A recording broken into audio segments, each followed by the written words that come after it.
Bukanlah syarat wali bahwa ia harus memiliki karomah dan hal ini tidak berpengaruh terhadap kewaliannya. Dan karena dia selalu bersama dalam keadaan batin makom ditatap menatap dengan Allah, maka segala gerak-gerik perilaku batin dan tentu saja perilaku eksoteriknya juga, itu juga akan selalu dia jaga. Makanya dia tidak akan pernah sengaja berbohong atau berdusta. Wali itu bisa salah, tapi tidak bisa berdusta.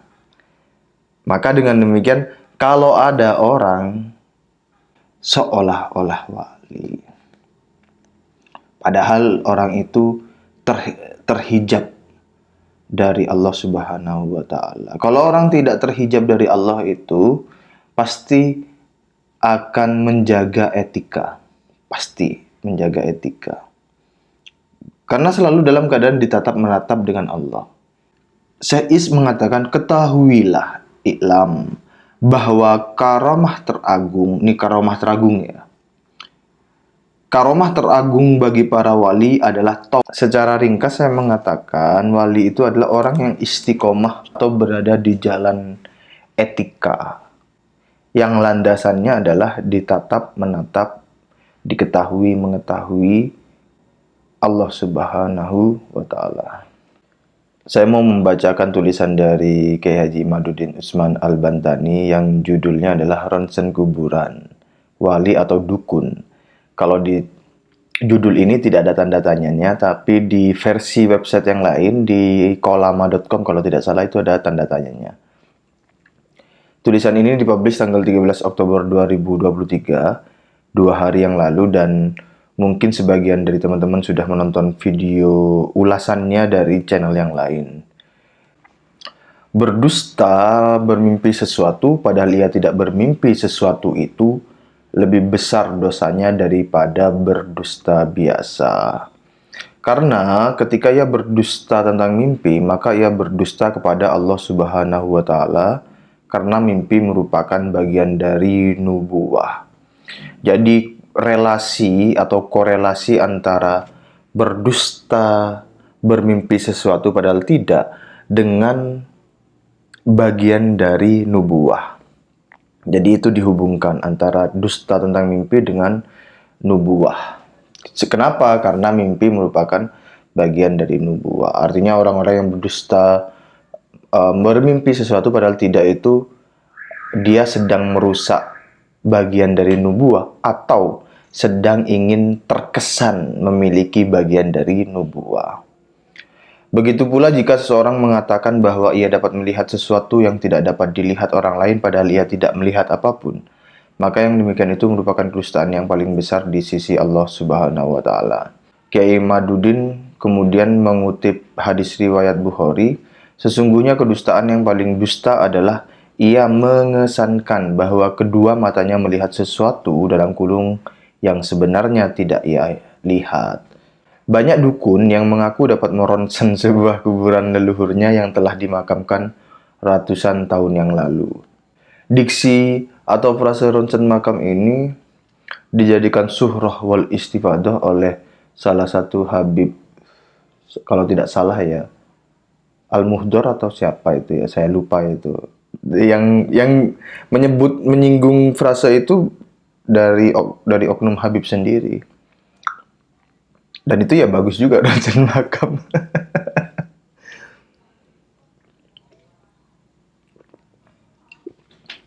Banyak dukun yang mengaku dapat meronsen sebuah kuburan leluhurnya yang telah dimakamkan ratusan tahun yang lalu. Sebenarnya ia tidak melihat apapun kecuali hanya dusta semata. Kedustaan itu dapat dibuktikan dengan misalnya ia salah dalam menebak alias atau nama lain dari leluhurnya. Padahal alias itu silsilahnya tidak sama dengan silsilah leluhurnya. Misalnya lagi, ia menebak suatu kuburan yang katanya itu kuburan leluhurnya dengan alias dari nama tokoh tertentu di suatu kota, padahal tokoh itu makamnya sudah ada di kota yang lain. Jadi, kedustaan itu dapat dibuktikan. Caranya di sini misalnya salah dalam menebak alias dari leluhurnya, atau menebak suatu kuburan yang katanya itu kuburan leluhurnya, padahal tokoh itu makamnya sudah ada di kota yang lain. Di zaman sekarang banyak dukun yang ingin manusia percaya bahwa ia ahli sufi dan ahli tarikat. Ia ingin orang percaya dirinya telah mencapai derajat kewalian, padahal ia hanya seorang dukun yang dalam jiwanya hanya ada nafsu duniawi dan kemasyhuran. Ia tidak menjalankan hidup seperti ulama pewaris Nabi Muhammad SAW. Ia tidak mengajar santri, ia tidak membimbing orang awam dalam pengajian praktik ibadah. Ia hanya membentuk jamaah spiritual yang diberikan ceramah-ceramah berupa cerita-cerita dan dongeng-dongeng para wali, seraya mengesankan. Jadi kata yang butuh di highlight adalah mengesankan, branding, pencitraan, membangun sebuah citra yang dikonstruksikan secara sengaja supaya orang berpersepsi bahwa dirinya wali.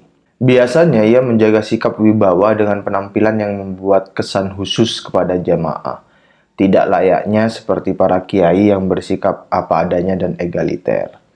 Dengan itu semua, kemudian jamaahnya menjelma menjadi pengikut yang loyal pada dirinya dengan doktrin-doktrin sebelah pihak. Para jemaah ini setiap waktu berharap ia mendapat keberkahan karena mengikutinya, walau tanpa ilmu apapun yang didapatkan yang membebaskannya dari kebodohan.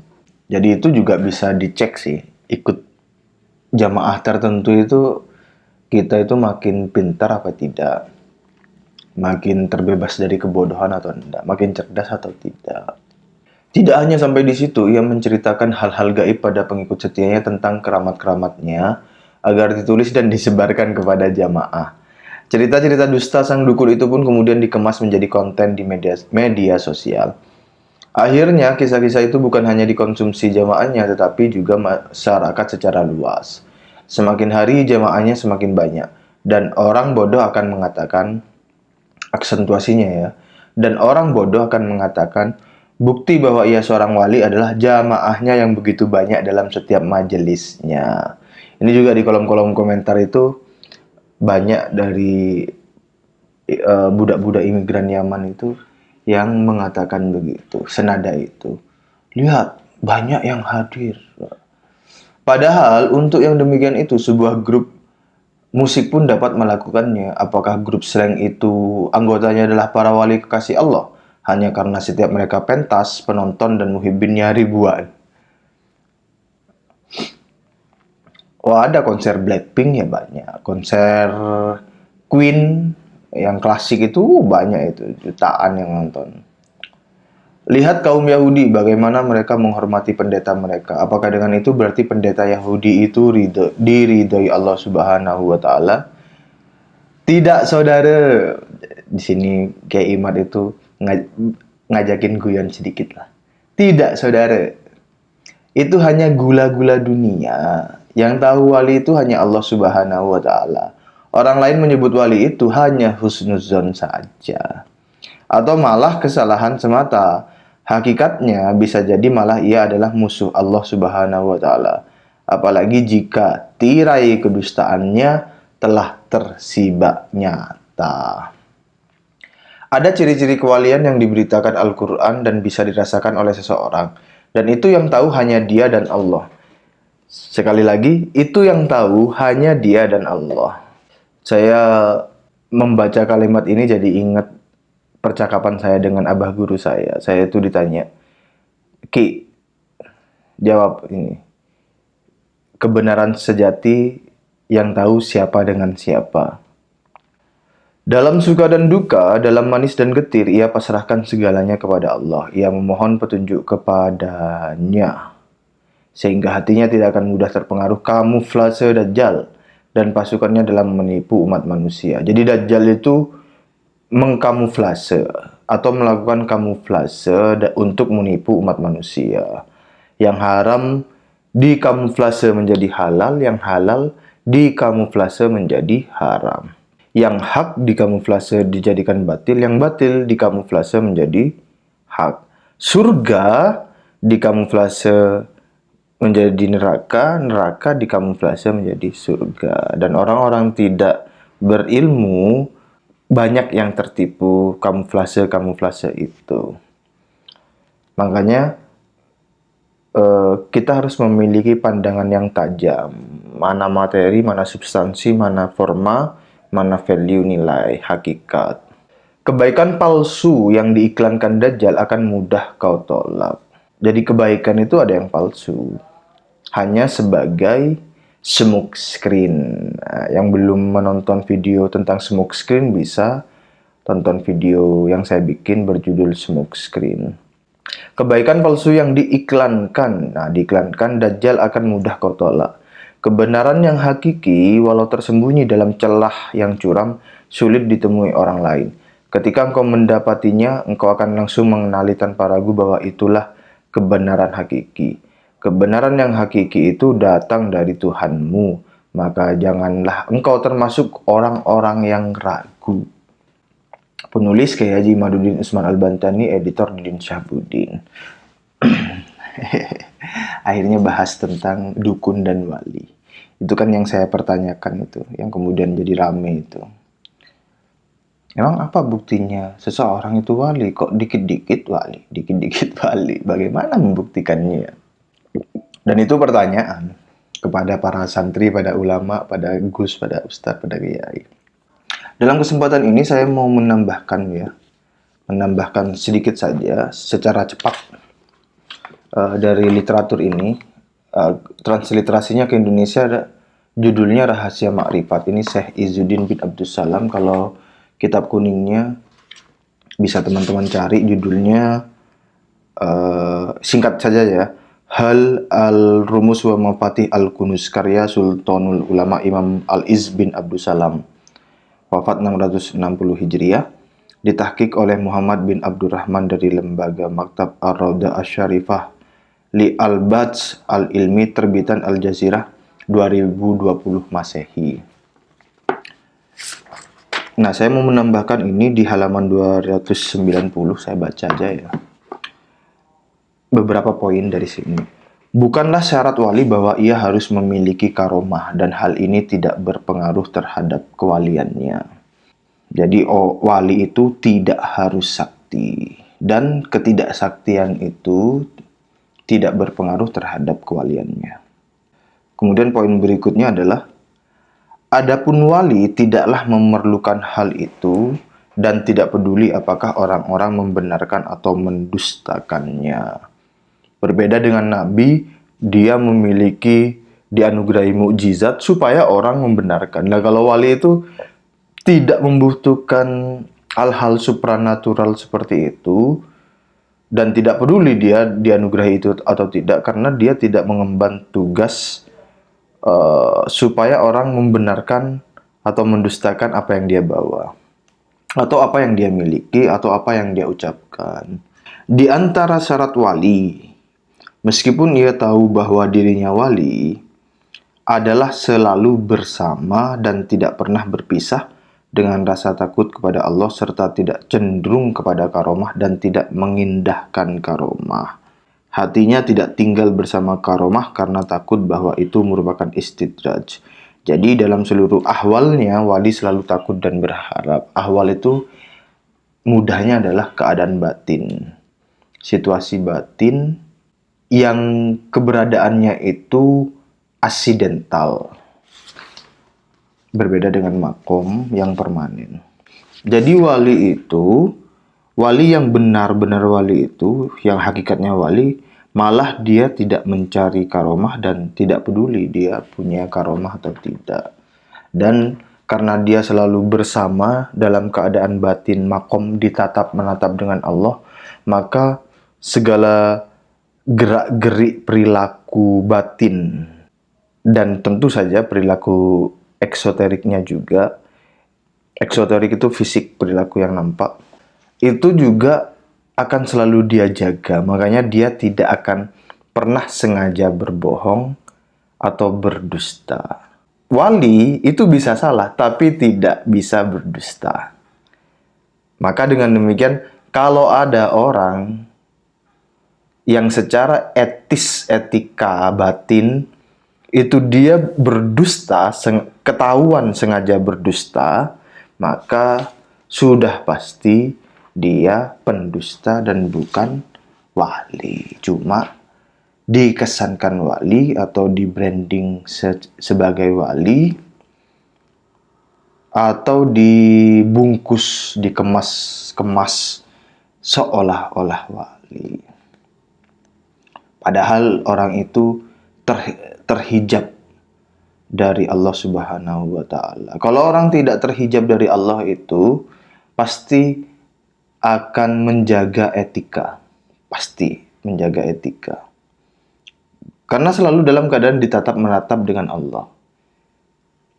Allah kan maha tahu kita bohong atau tidak. Nah, karena Allah maha tahu, kita mengetahui bahwa kita diketahui, maka kita tidak akan sengaja berdusta. Karena Allah tahu, waduh, gitu. Waduh, takut ini saya. Nah, ini kata Syekh Is. Beliau menceritakan, ada yang bertanya, mungkinkah wali itu maksum atau tidak?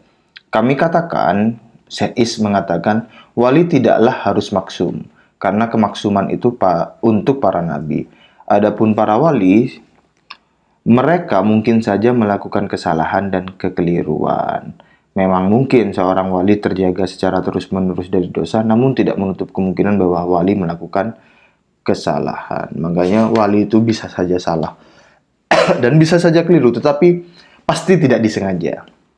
Pasti tidak disengaja dan tidak sengaja untuk melukai orang lain, baik secara fisik maupun secara non-fisik. Tidak akan melukai martabat kehormatan orang lain, nasab orang lain, silsilah orang lain, perasaan orang lain, dan lain sebagainya.